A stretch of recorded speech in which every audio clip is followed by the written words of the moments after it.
Gaza. Irak se paraliza ante la incapacidad de sus fuerzas armadas de hacer frente al avance yihadista, mientras Nouri al-Maliki, el primer ministro, sigue fracasando sus intentos de formar un gobierno de unidad. Está con nosotros Pedro Rojo, presidente de la Fundación Al-Fanar y experto en Irak, de donde, por cierto, acaba de llegar hoy mismo. Buenas tardes, Pedro, bienvenido. Hola, buenas tardes. Bueno, ¿dónde ha estado exactamente y qué es lo que ha visto sobre el terreno? Pues he estado en Erbil y en la zona del Kurdistán, alrededor de Erbil, porque... Erbil es la capital del Kurdistán. La capital del Kurdistán, sí, del Kurdistán iraquí, que está bastante tranquila, muy agobiada, digamos, por la llegada de refugiados desde enero, que empezaron a llegar desde Faluya, pero también ahora de Mosul, y de momento a nivel político tranquilo, aunque va con esa carrera hacia la independencia para la que ha pedido un referéndum el presidente del Kurdistán, y que hace 2 días Nouri al-Maliki acusó de dar cobijo a los terroristas, a los baazistas y demás, para aumentar la tensión, si es que no había bastante ya en Irak. ¿El resto del país imposible de ser visitado en este momento? No, se puede visitar Bagdad y alrededores, pero no la zona de las 6 provincias que se han levantado contra el gobierno de Maliki, porque aunque lo que es el Estado Islámico está sobre todo en Mosul, tiene células o grupos actuando en el resto de zonas, y es para un extranjero estar en esa zona es demasiado jugoso, digamos, para ellos. La amenaza que representa el Estado Islámico está adquiriendo unas dimensiones cada vez más preocupantes. Lo vemos en la crónica diaria, que esto está yendo a más, pero parece que los yihadistas que luchan en ese grupo, en el EI, que ahora se ha quedado así a secas, Pedro, no son los únicos que están sobre el terreno. Sí, yo creo que es muy importante diferenciar entre quién empezó este levantamiento popular contra la opresión que significa el gobierno de Maliki, que recordemos, a mí ha habido gente de Mosul, por ejemplo, que me contaba cómo en barrios enteros entraba el ejército iraquí, que se supone que tiene que protegerles, se llevaban a gente, los han torturado, los detienen sin excusa y piden rescate para ser liberados en vez de llevar a juicio, y entonces hay mucha gente que ha tenido que vender sus casas para liberar a sus hijos. Eso es contra lo que se levanta el pueblo iraquí. El ejército islámico y los combatientes del Daesh se aprovechan de ese caos para introducirse ahí. Entonces hay que diferenciar mucho entre lo que es el levantamiento popular, que son las tribus, los jóvenes que estuvieron más de un año acampados pacíficamente en las plazas, como fue Tahrir en Egipto o en Túnez, y este Estado Islámico que ha aprovechado ese caos para efectivamente venir desde Siria y aprovechar las células que tenían ahí para hacerse con ciudades importantes como Mosul. O sea, estos grupos siguen ahora mismo también sobre el terreno. ¿Hay alguna relación entre ellos y controlan algún territorio?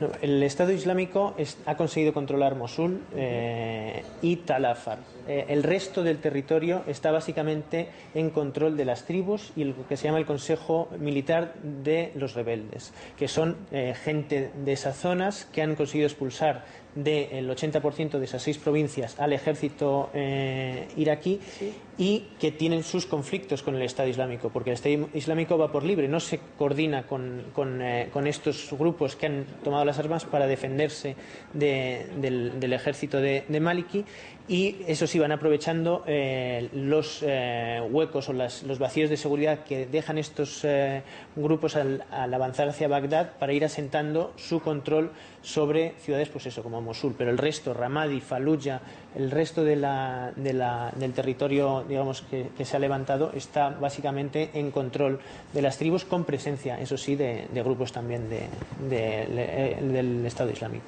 Parece difícil en estas condiciones que al-Maliki vaya a conseguir un tercer mandato. Así las cosas, con este caos político y con la creciente escalada de violencia, ¿qué escenarios se pueden dar? ¿Qué podemos esperar de lo que está sucediendo en Irak? Claro, Maliki no es solo que tenga una parte importantísima de la población levantada en contra de él, sino que tiene a la propia coalición chií, dentro de la que se supone que tiene que formar gobierno, a Muqtada al-Sadr y al-Hakim en contra de él, pidiendo que renuncia a ese tercer mandato, que es una de las... O sea, ya hay división entre los propios chiíes. Sí, ya públicamente se han pedido que Maliki renuncie a ese mandato, pero el problema no es Maliki, el problema es el sistema y esos supuestos gobiernos de unidad nacional que ha habido desde la ocupación. No son tales gobiernos de unidad nacional, sino reparto por sectas de los ministerios y, como hemos visto, Bagdad, Irak en general, está absolutamente subdesarrollado. Entonces, lo que puede ser de los escenarios que se pueden prever podría ser un escenario a la Siria, digamos, donde los rebeldes y el Estado Islámico entren en colisión, porque claro, es muy difícil convivir con esta gente y al final están oprimiendo también a ese pueblo de lo que vienen los rebeldes. Se había levantado contra su gobierno. Yo creo que es una cuestión de semanas. O cae Bagdad por el avance de los rebeldes, que de momento están dejando al lado esa lucha contra el Estado Islámico, o si se prolonga demasiado habrá ese enfrentamiento para defender de esas barbaridades que hace el Estado Islámico a sus propios habitantes. Un segundo escenario podría ser la caída de Bagdad por la presión de estas fuerzas, por este levantamiento popular ahora armado, y un tercero sería una salida política en la cual se acepte también por la comunidad internacional que las demandas de este grupo de levantamiento popular son legítimas, no del Estado Islámico, y que el gobierno de Maliki y el sistema que él ha heredado de la ocupación no es el que tiene que gobernar Irak, sino un Estado verdaderamente democrático y que no sea sectario, como es el gobierno actualmente de Maliki.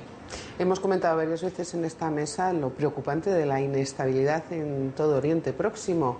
Y ahora, Pedro, Israel y Palestina añaden más tensión, si cabe, a la región. Sí, desgraciadamente es un paso más en un mundo árabe muy castigado y con muy poca capacidad de respuesta. Hace mucho que, desgraciadamente, los bombardeos y las barbaridades que hace Israel contra la población civil palestina no tienen una respuesta contundente de los países árabes, pero es que los países árabes no han sabido ni dar respuesta a un peligro que es inminente para ellos mismos, como es la presencia de Irán controlando un país como Irak, o la presencia del yihadismo más extremista en sus fronteras, como son las fronteras de Arabia Saudí o de Jordania, con lo cual es imposible pensar en una acción contundente para frenar la matanza de ciudadanos, de civiles palestinos. Pedro Rojo, bienvenido a España sano y salvo, y muchísimas gracias por haber estado con nosotros otra vez más en el Mundo en 24 Horas. Muy buenas tardes. Gracias.